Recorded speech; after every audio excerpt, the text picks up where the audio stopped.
Росію чіпляють без всяких причин. Так Володимир Путін у своєму посланні до Ради Федерації Російської Федерації бідкався надії міжнародної спільноти стосовно агресора. Мовляв, Росія буцімто поводиться надзвичайно стримано, не дивлячись на недружні акції. Потім очільник Кремля почав погрожувати світу ракетними комплексами «Авангард» і лазерними установками «Пересвіт», які вже нібито надійшли на озброєння російської армії. Він порівняв Захід із Шерханом та пообіцяв жорстку відповідь всім недоброзичливцям. При цьому ні слова не сказав про нарощування військового угрупування на кордоні з Україною, а дії Росії назвав добрим наміром.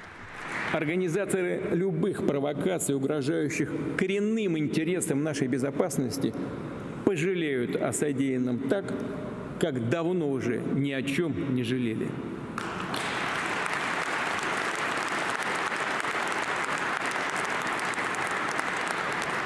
При этом у нас, я просто вынужден это сказать, при этом у нас хватит терпения, ответственности, профессионализма, уверенности в себе и своей правоте и здравого смысла при принятии любого решения. Но надеюсь, что никому не придет в голову перейти в отношении России так называемую красную черту.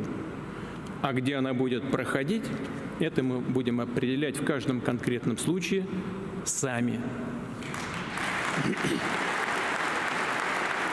Також у своєму зверненні Путін згадав екс-президента України Віктора Януковича, який втік до російського Ростова-на-Дону після Революції Гідності у 2014-му. Він назвав тодішні події держпереворотом і порівняв ситуацію з нещодавним повідомленням про начебто спробу держперевороту в Білорусі та буцімто спробу вбивства Лукашенко.